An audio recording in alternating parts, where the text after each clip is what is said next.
everybody. I'm Melanie Marie Boyer. Welcome to the Latino Pittsburgh Digital Speaker Series. This is something that we do every week where we try to bring different community leaders, different things that are important to the community, like initiatives. And today we are going to be talking about the Family Care Act.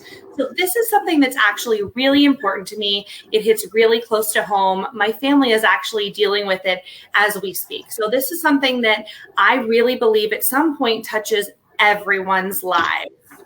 By the way, make sure that you follow our page so you can see more of these videos. And if you have any questions or comments, make sure to put them down below in the comments section.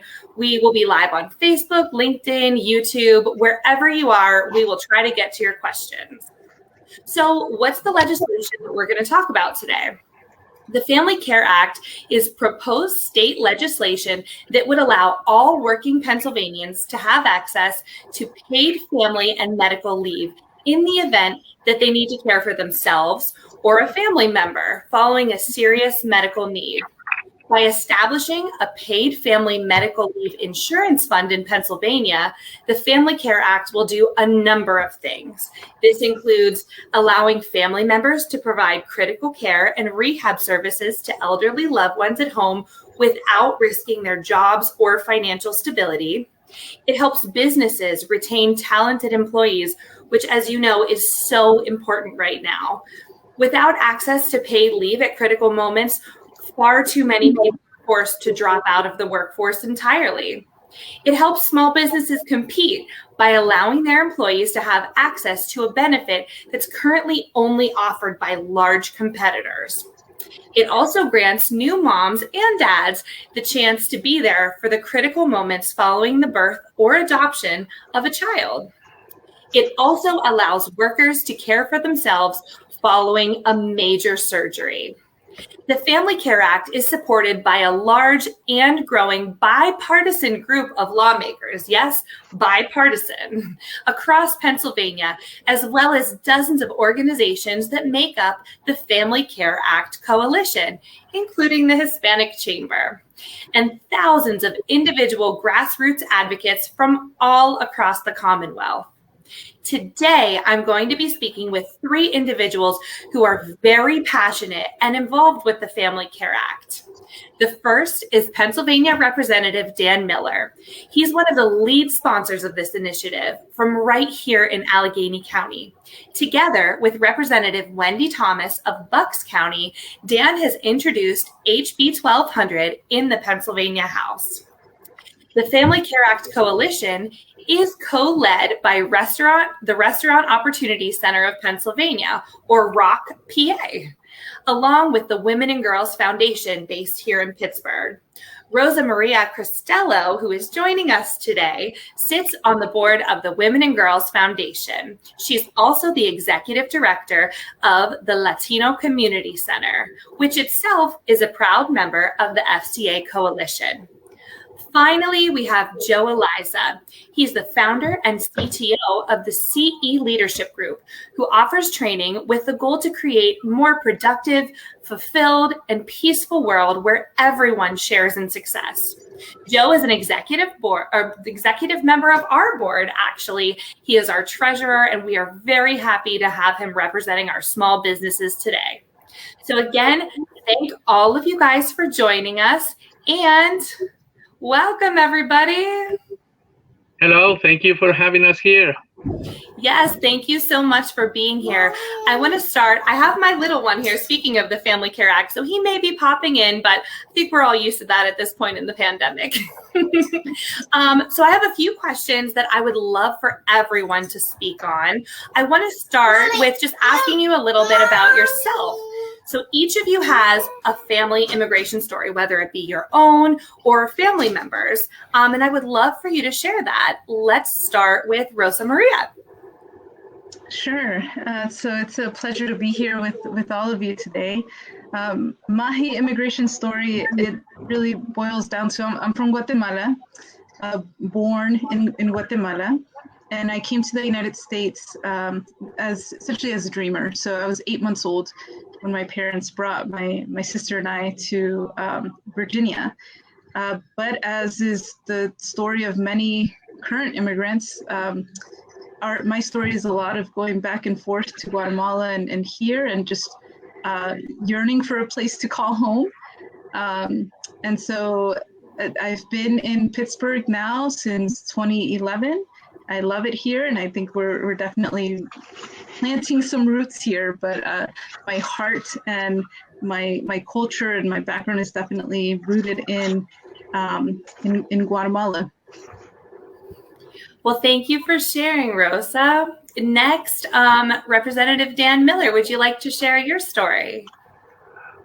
Sure, and again, thank you for having me, and it's great to be here with everybody. So, look, my parents were both immigrants. So my mother came from England, my father came from Sicily. I was the first person born on either side of my family in America. Neither one of my parents went on to become citizens. My father ended up returning to Sicily. My mother lived here for quite some time, but passed before she became a citizen. But they always, both my mother and my grandmother in particular, who brought my mother's side over, made us very keen about how lucky and blessed we were to be born in this country, and how important it was for her to bring the family here, given what America had meant as far as opportunities, as well as its role it has played in her childhood, which was in particular during World War II. So, we've always kind of felt very lucky and to be here, and it's kind of fueled a lot of my family's sort of interest in sort of serving the country and being sure that we give back. Oh, I thought I didn't take myself off mute. Thank you so much for sharing that with us. I appreciate that. And what about you, Joe? Thank you very much. Well, yeah, my story is similar to like the one that you guys have. I am originally from Mexico, and the reason why we moved to the United States was because we were looking for better opportunities.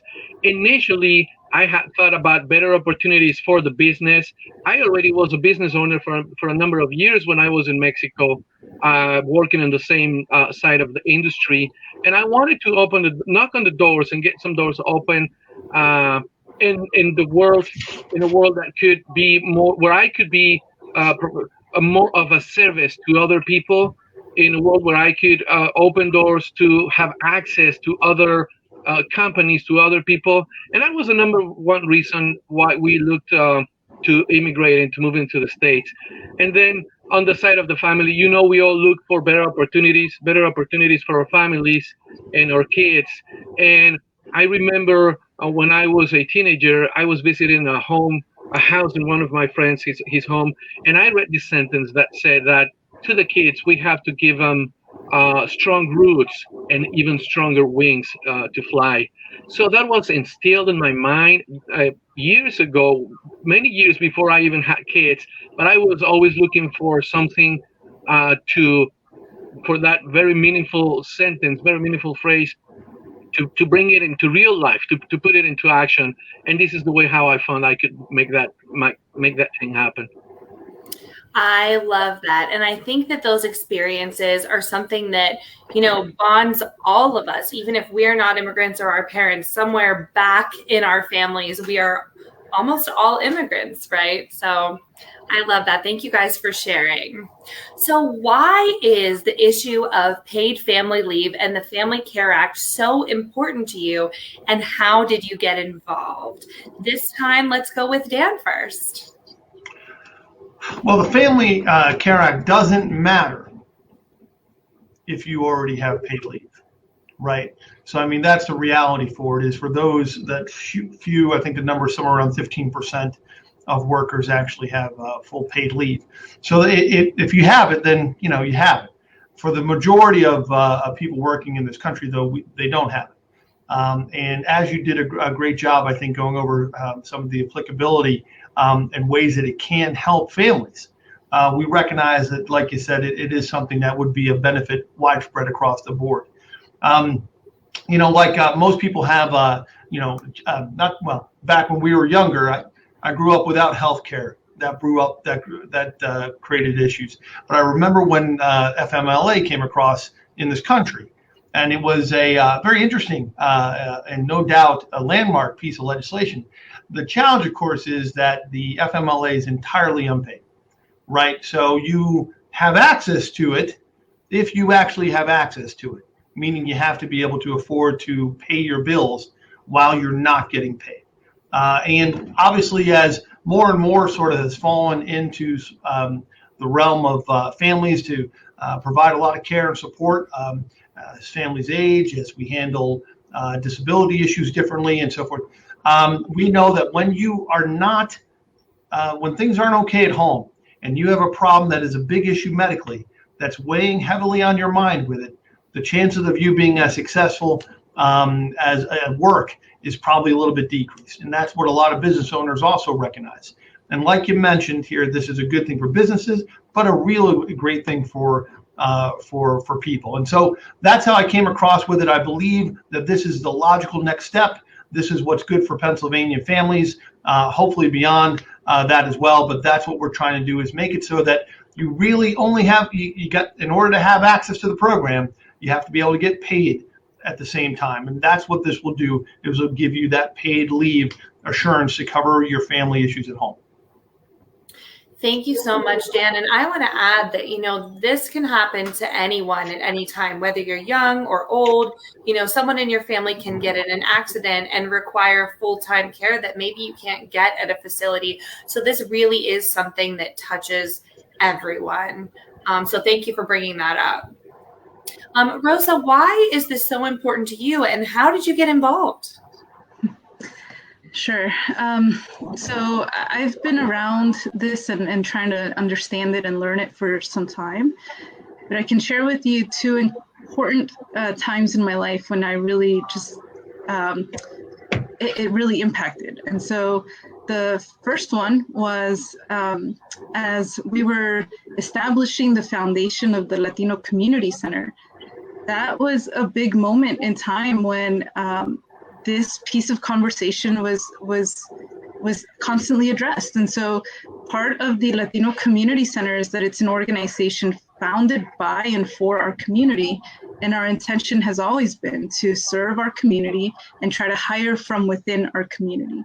And so thinking in that lens, if we're trying to support workers that are Latinos, for me, this is very important to be able to provide them a good living wage and opportunities like this. And so you look at the nonprofit lens, and there's always this excuse that nonprofits don't pay well, that nonprofits, people are there for the mission and the mission only. And, there's all these narratives around how nonprofits should function and how they should operate.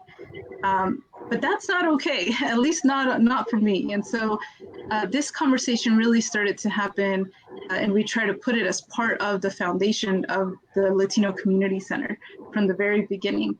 And through that, just trying to, I met with several HR consultants, et cetera, to understand what could we do for our employees. And I was, it was very disappointing and disheartened to see just how things work right now. The second piece, the second situation was that I became a mom myself. So I have a 3-year-old, and when I went through this, I just couldn't imagine going back to work 1 week later. I couldn't imagine not having this opportunity to not just bond with my son, but to heal. So as someone who has just had a child, your body has gone through so much trauma and it needs time to heal. And so there was a lot of these things that I was questioning. And then you get to the moment where, if you're fortunate enough to have childcare lined up, the way that things work right now is one day you're bonding with your child 24/7, and the next you have to hand them over to, a daycare worker, whoever, and there's no process to ease in. At least that's not standard. And so all of this became very personal to me. And why I decided to join the Women and Girls Foundation and just be here, obviously, with you today. Well, thank you for sharing your story. I think there are so many people who identify with that, and not only moms, but dads as well. So I'm really glad that they are included in this legislation. And Joe, what about you? Why is this so important to you, and how did you get involved? Thank you. From the perspective of being a business owner, it's also a very important thing to have for those that can have the opportunity to put it in place. Having a tool like this, it's quite an important thing, because something that happens when you're leading people and when you're supervising and managing others, you need to know how to create that right motivation and how to create that momentum in your people. And the tools that you have access to create that effect in the people, the number of tools is limited. But this one is one of the strongest tools that you could utilize to have that effect and to create that involvement with your people.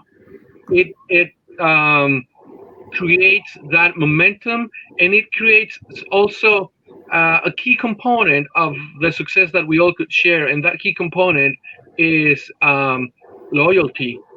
And you guys, you will remember in the old times, you used to have that work experience where you could find employment in a nice company, and you could pretty much expect to be working for that company for the next 10, 20 years.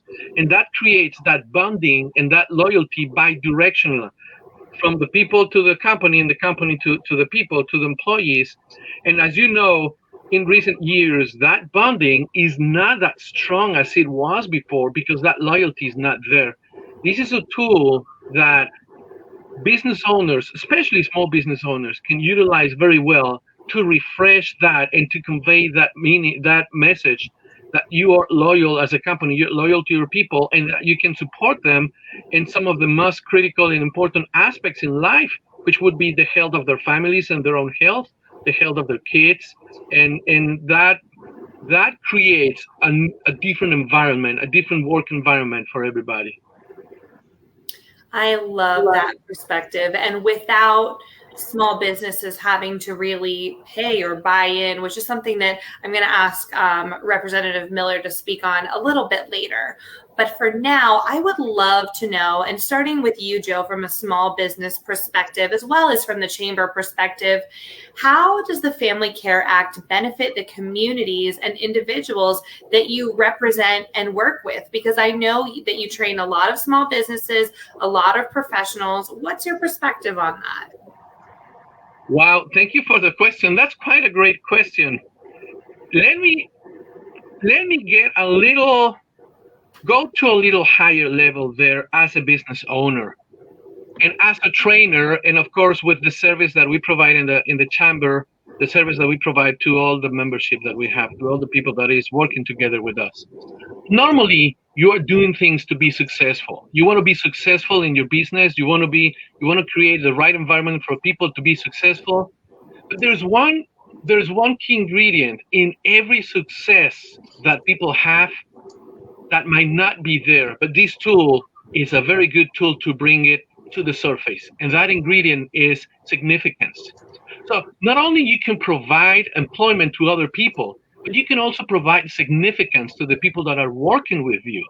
If you can lay the ground to create successful conditions for everybody to share that success, and you can cement all of that with the significance that it has to be able to offer these type of tools to the people that are working with you, that is going to elevate the way how you guys are connected and are bonded together.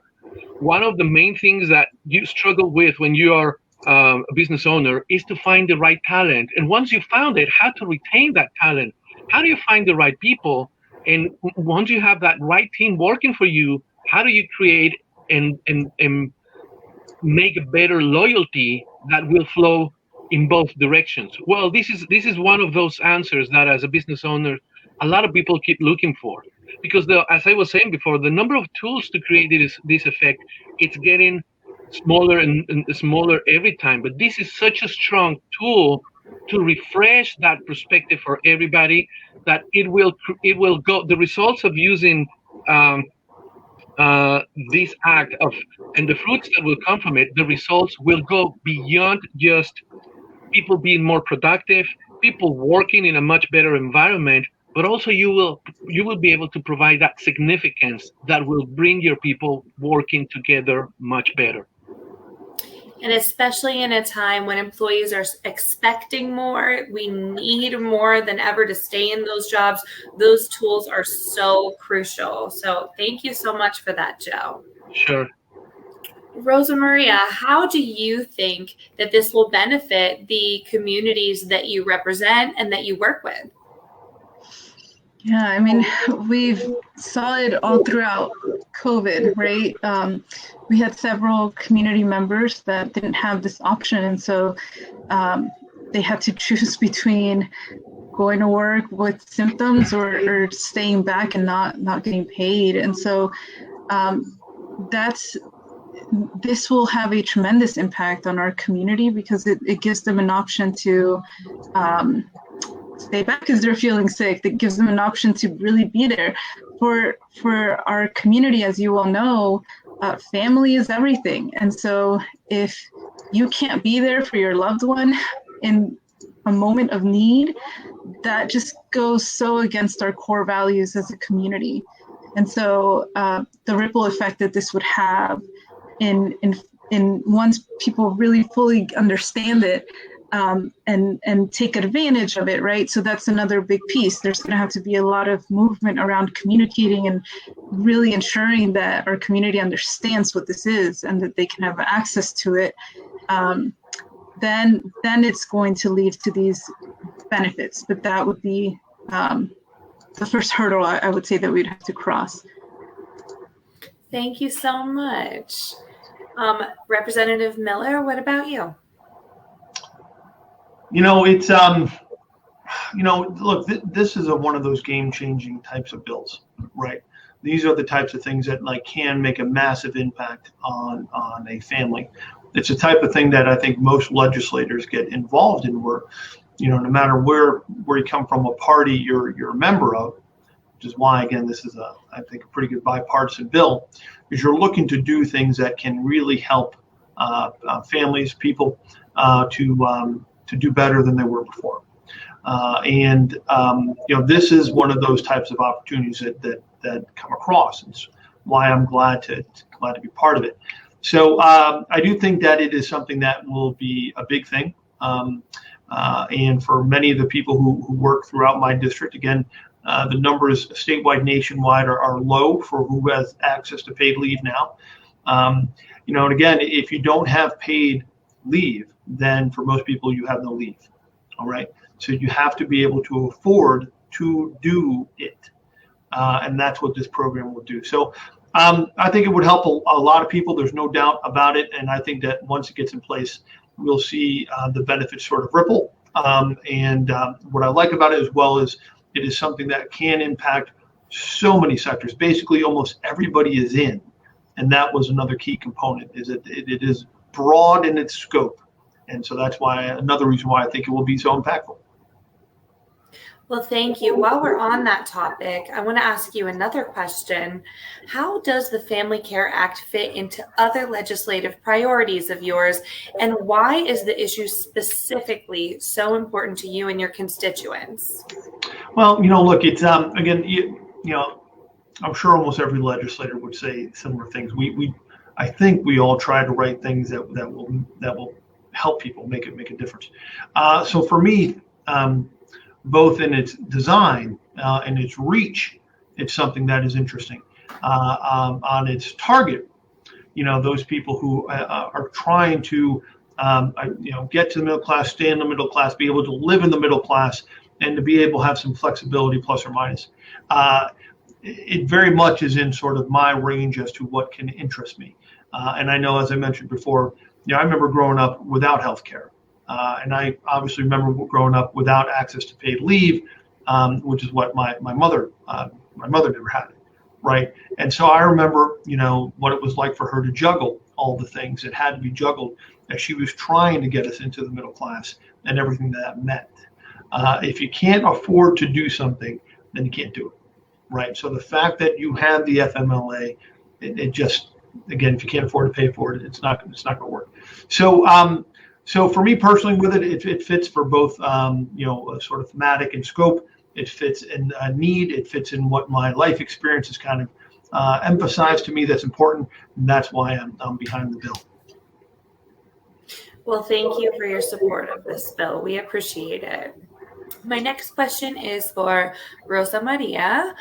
So you serve on the board of the Women and Girls Foundation, which, by the way, thank you for that work as well as all the other work that you do.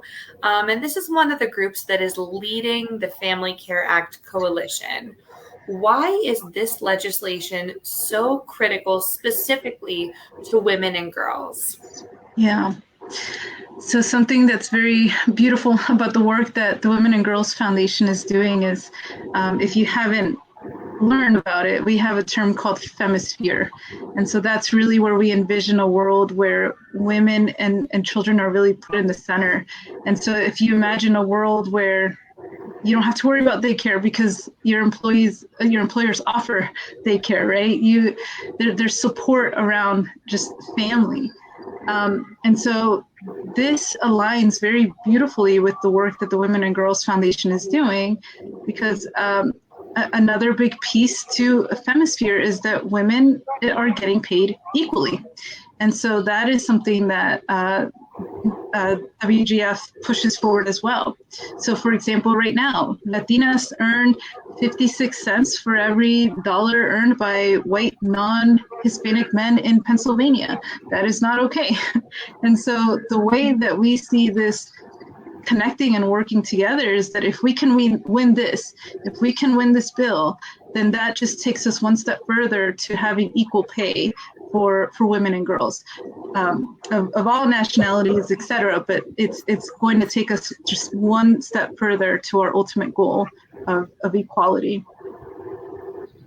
I love that. And I love hearing some of those statistics. I mean, of course, I hate the statistics, but I love getting it out there and having people understand what these gaps are, especially from someone really working in the field and making a big difference. So thank you so much. My next question is actually for Joe. Joe, do you currently offer paid leave for your employees? And I'm not trying to put you on the spot because it's very difficult for small businesses. I want to, preface the question with that. But Joe, do you? No, and yes, you're right. It might be a difficult question to consider. No, we don't pay leave, and that's mainly, and I'm sure this is a case that happens to the vast majority of small businesses. And so in order to be able to do that, you need a few other requisites to make them happen. So you need to have a good amount of staff to cover for the people that need to leave. You need to have economical resources. You need to have other resources to cover for the administrational requirements. So there's a number of requisites that need to happen in order for you to provide for that support. Even if you want to, you still need all of those prerequisites to provide that support and to provide with that for your people, for your employees, and even for yourself too, because you need to be included in an initiative like that. And that's one of the reasons and one of the beauties that by getting involved in this initiative, it's one of the beauties is that it takes away much of that burden that you as a business owner you need to have in place, all that structure that you need to have in place so you can offer that to your people. Thank you so much, Joe. I want to add that you're certainly not alone in that. A lot of small business owners actually indicate that while they would like to offer this benefit to employees, they don't have the administrative capacity and or funds to do so. So I want to talk about having this program administered by the PA Department of Labor, and the fact that it's funded entirely through a small employee payroll premium, it helps ease these concerns. So while we're talking about that, I wanted to skip ahead to a question that I wanted to ask Representative Miller. Can you talk a little bit about the specifics of the legislation and exactly how it would work while we're on this topic? Sure. Obviously, this is the meat of it, and I very much appreciate, where we are with this conversation. You got to get real with how it works. And look, in my caucus, there has been different plans. We do, the Democrats, we have come up with different ways of doing this in years past, and even in this term, there's a couple of different options. Some states have done different things. This very much is a compromise piece of legislation, and that's why you're seeing Wendy Thomas behind it. We're seeing some senators on the Republican side as well behind it. We're seeing more and more members of both sides. It is a compromise. It's not exactly where some Democrats were hoping that the conversation would be. That being said, like you said, this is funded. This is an earned benefit by the workers. This is what the workers put together to make it happen. Obviously, on the other side of the equation, the employers are responsible for making sure that the scheduling side of things is taken care of when a person is exercising this benefit that will be there. So it's not to say that there isn't give and take on both sides, but the actual funding would come through a small, I think I wrote it down here to be sure I have it set.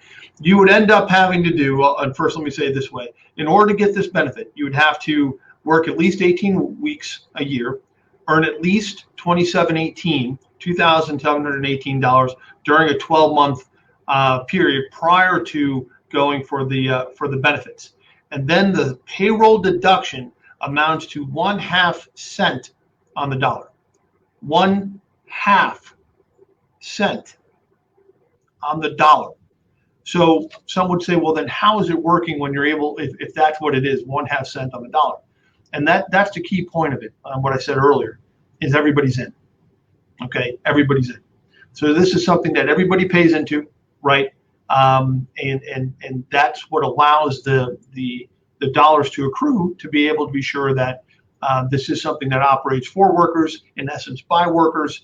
And then the part of that, of course, is again, the employers in this sort of deal have to make sure that the person's job is ready upon return and that they support it with the structuring and the schedule that will need to be done when the person leaves. But otherwise, you're talking 1/2 cent on the dollar for a way to be sure that roughly 80+% of the people that we're talking about would get access to paid leave. Sorry about that. I was just trying to fix something. That's amazing. So for the average person, when they when they look at their paycheck, what type of number are we looking at? I just want people to realize how minuscule it is and the tremendous benefit that it is. Yeah, and again, it's obviously there are a couple different ways to calculate it depending on where you want to draw the line. The portion of an individual's weekly wage equates to, you get into a little bit here of the numbers here, but I'll give you an example. An employee A, well, this is a benefit for it. Employee A who earns $1,200 a week would qualify for $850 a week, right? So it's not dollar for dollar, but you'll see the equation that will come in for it. So there is that component that would come up. So if you earn, for example, $800, you qualify for $600 of paid leave. So all of that is set in there for it. But the actual cent amount, if I recall, was 0.588. So that's what I think they're all rounding to, is that fraction of a cent. As to how it would go, I admit to you, I don't think I have it all laid out in front of me, but that is the cent number that's in my head, is a 0.588. That is amazing. Joe, while we're talking about these numbers, what do you think from a small business perspective, and as someone who, has employees and hires people and all of that, what is your perspective as the business owner, and how do you think your employees will react to that? From a business owner perspective, as I was saying before, I see this as a great opportunity to be able to offer something meaningful for the people that's working with you. That is most of the time not the case. The things that you can offer and that they could really be meaningful to them, that you could be a significant part of the professional activity that they do, it's limited a lot of times. This is one of those tools that you can provide that will deliver that meaning. Why? Because it shows that you care. It shows that they are important. They and their families are important to you, and it also shows that you are just beyond having somebody available. For example, that you want to have the physical presence available in case of a medical leave, and when that comes into conflict, that you need to have the person available because you need them to do something, you need them to complete a report, anything that gets in the way of demonstrating that you are there for them too in those critical moments that we all, as you were saying in the beginning, we all will have a moment where we'll need to use a medical leave, even for a short period of time. So that's very meaningful to people. And when you can offer that tool to the employees and the people that is working with you, that's going to convey other messages together with that. That's going to reflect in an increase in productivity when you put it together and that the message is delivered properly with your people. You will see an increase in productivity. Of course, you will see an increase in the loyalty that people has with you in your company. You will see a lot of other factors, the efficiency that the people work with. So it helps you to go beyond just the fact of having the physical presence of somebody that you can just go to them and you're paying them to be available for a number of hours a day. What you want also to have from them is their engagement, their heart, their energy, and all of those other more subtle components do not come, as we all know, do not come from just telling people, I need you to work with all of your heart. That just does not happen. You just don't tell people that you want them to be loyal to your company, so you know that they'll be working for you in the next 15 years or 20 years. That doesn't happen. This is one of those ways that when you put them together with the rest of the tools that you can have in your work environment, this is a big driving force to deliver that message and to start creating that sense of loyalty and that sense of meaning bi-directional from you to your people. And of course, the reaction from the people to you, you'll have that energy back, that commitment back, that productivity back to you. So I see from a business owner perspective, I see there are plenty of opportunities in how to apply this tool and how to make it operational. No matter what industry you are, you will always need something to go beyond and to close that gap with your people. And this is the perfect tool to do that. You know, and if I could jump in real quick, and I love Joe's points here. You know, look, if all things are just about equal and you have a choice as a worker between jumping from a job or choosing a job or staying in a job that has a paid leave program and one that doesn't have a paid leave program, which one are you going to pick? Just from the worker standpoint, straight up, right? So look, in a lot of ways, I wish this was more from a national direction. I do wish that, that it was across the board and everything would be equal from that side.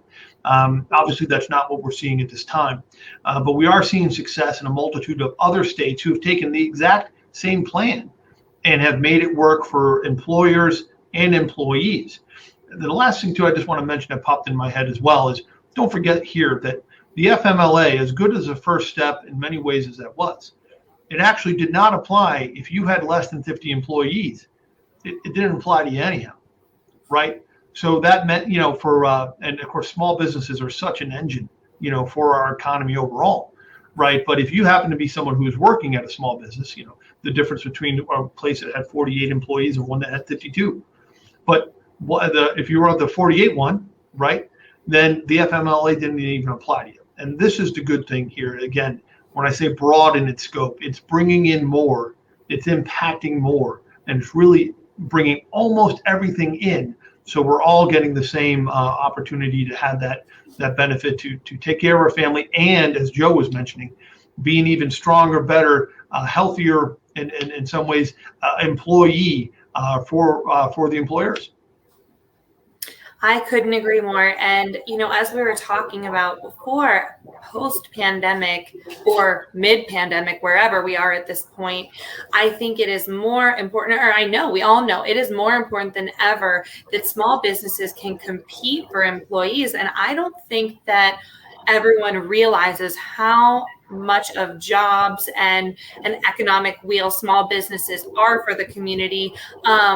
Representative Miller, I don't want to misquote, but how many jobs or what percentage of jobs do you know are small businesses responsible for?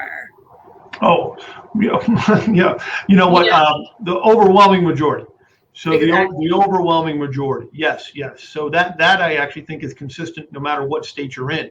Mm-hmm. So you still have a massive footprint, and a great thing, especially in my district. We have some fantastic small businesses and districts that do very well for it here. But that's the majority of jobs are being generated in those small business sectors. So that's why, again, this is so impactful.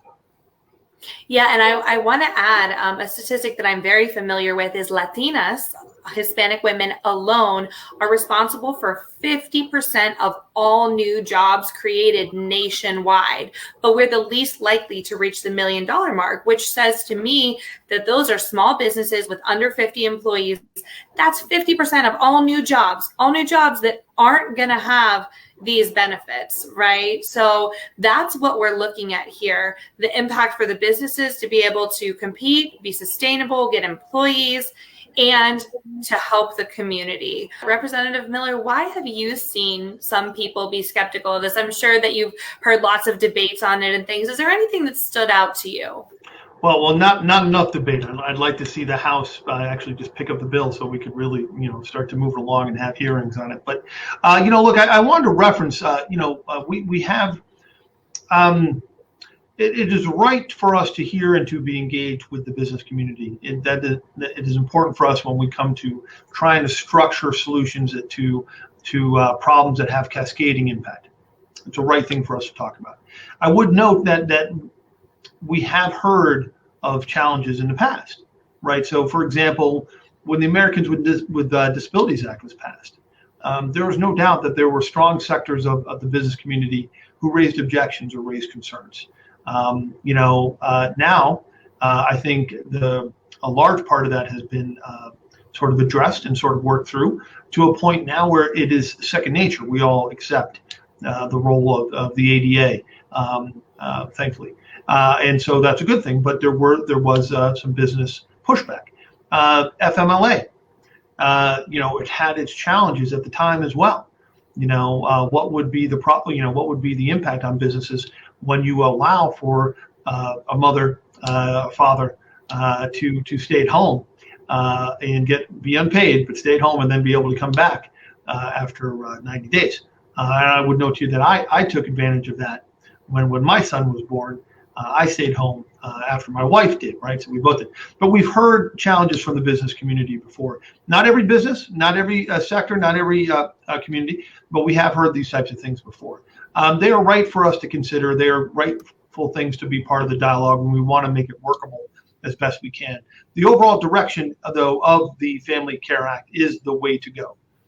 And as I said, there are other versions that I don't think the business community would be as pleased with, or at least some. This one here is striking the compromise. This is giving you where the employees are paying their share in, and it's requiring that sort of flexibility from the employers, because Joe says it so well, all the benefits that come in from having access, real access to leave, to take care of those most important things that we all live for, that make us all human, that we share those experiences with, that we all want to be there for, right? And that's what this will do.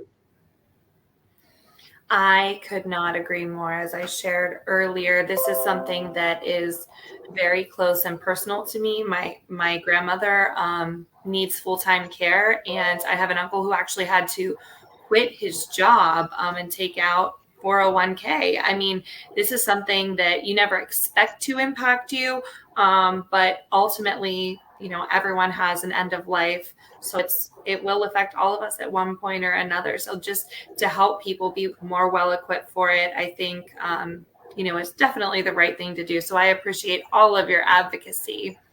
But I do want to ask Rosamaria a question.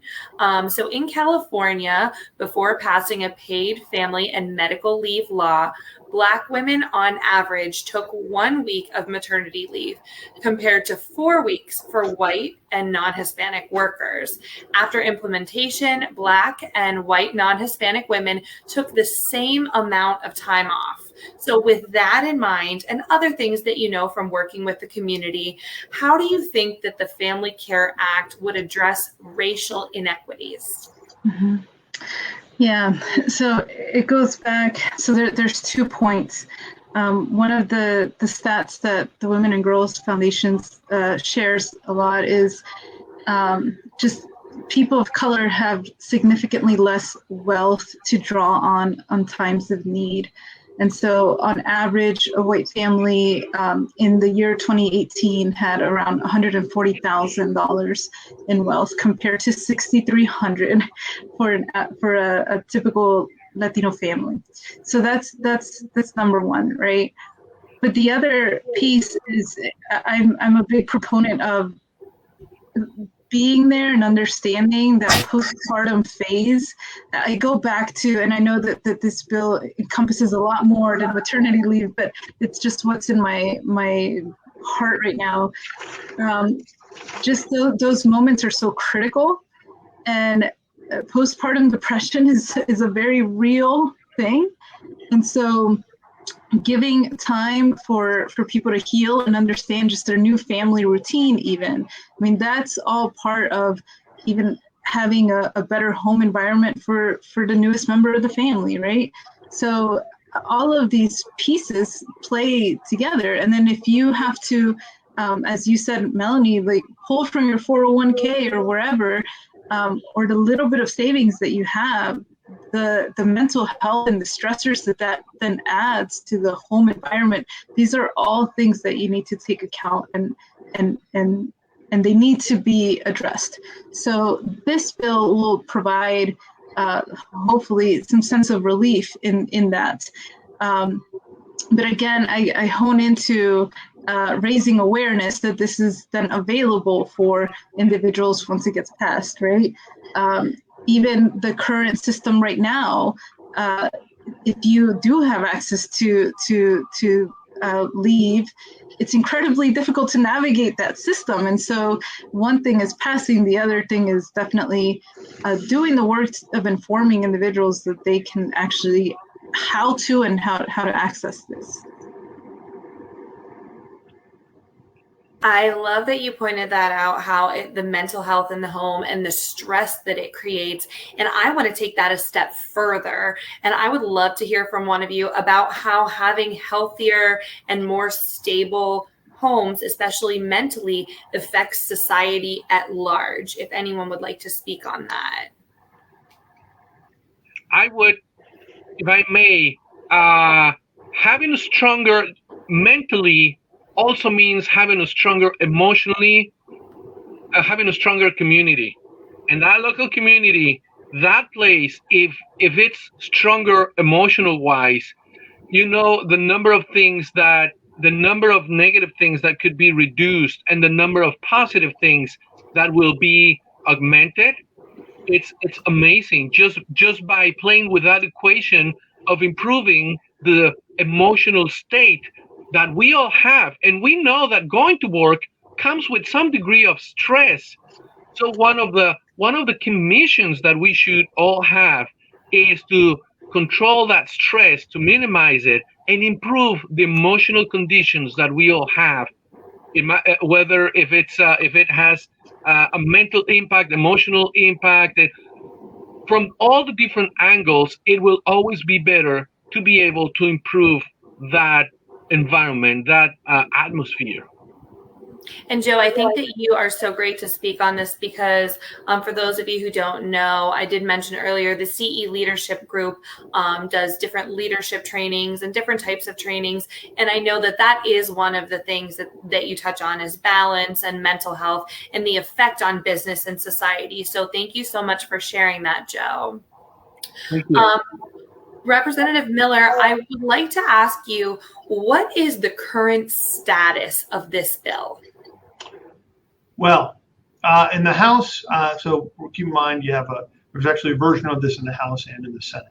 And I know groups like the Women and Girls Foundation are doing a great job trying to help to educate members on this. And so I appreciate it. My experience in the House is one that is not overly strong at this point. I know Wendy's been doing her best to try and get some attention. I do see more movement in the Senate. I have a little bit more optimism regarding the Senate at this point. So it is in that the bill is the House bill is still in Labor and Industry. It's assigned to a committee. It's waiting for the chairperson to agree to either have a hearing or a vote or both to sort of have that discussion. That's kind of where it was last session as well. So we are, despite getting more and more support, we are still waiting for the House to take some action. Again, the Senate has shown more interest in this topic. So we've seen a lot of talk and action at the federal level recently around paid leave. Does that have any impact on the work that we're doing here on the state level for paid and family medical leave? Not specifically for this. Okay. All right, well, that's great. So I want to, we have a few minutes left. So I would love to know, how do you guys think people can get more involved in the Family Care Act themselves? Just really anything from any perspective, whether it be legislatively, awareness, spreading the word, whatever you can think of. And I want to start with Rosa. Yeah, so I think the best I can just suggest is follow the Family Care Act movement, you can say. So obviously we're on Facebook, follow the Women and Girls Foundation. They're doing a lot of different things around this. And so just get involved. There's a number of ways to get involved, and they constantly share it in the social media platforms.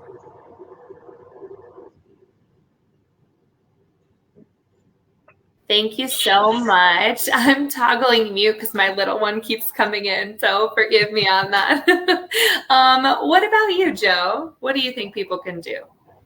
I would say, yes, getting in touch with the Facebook pages, maybe texting to other members of their family, texting to other people, and letting them know about this Family Care Act. Trying to get the word out more from their perspective, their point of view, and making this a topic that, as we have seen, it touches everybody, making this a positive topic for all the community where they normally go to work, or they go to the store, or they go to the different places that we all visit. We can all talk to somebody else about this topic in a positive way, in a positive note.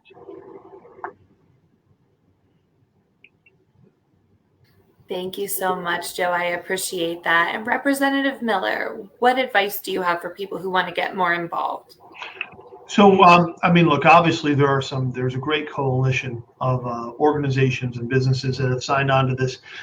So just joining, going on to the website or Facebook can get you up to date on where everything is. The key thing, though, of course, is you need to talk to the legislators who represent you personally. So your state House member, your state senator, and by the way, too, take a look to see where the bills are. I mentioned that it's in the Labor Committee. That means that there's one Labor chair in the House and one Labor chair in the Senate, to which will decide sort of the first initial, step for these bills to go for. So it's also not only good to talk to your member, but it might also be good to shoot a quick email to the leaders of the labor committees in both the House and the Senate. Let them know how this matters to you. Let them know what type of difference this will make to you. and why they should be supportive and why they should bring this issue up, all the way up. Because I'm telling you, if it came all the way, it will pass. We just have to get that momentum to get it all the way through. Thank you so much. Well, guys, we're about at time. So I just wanted to see if you had any final takeaways. And I want to start with Rosa again. What would you like people to walk away with today? I mean, the main thing is awareness that this is a good thing. This is a positive thing. And we should really, there's no reason why there shouldn't be a movement pushing this forward. So if you haven't heard about it, you're not alone. We have a lot of work to do around raising awareness still. And so just get more involved and just participate and get more involved. But this is really a positive thing. Thank you so much. I appreciate that.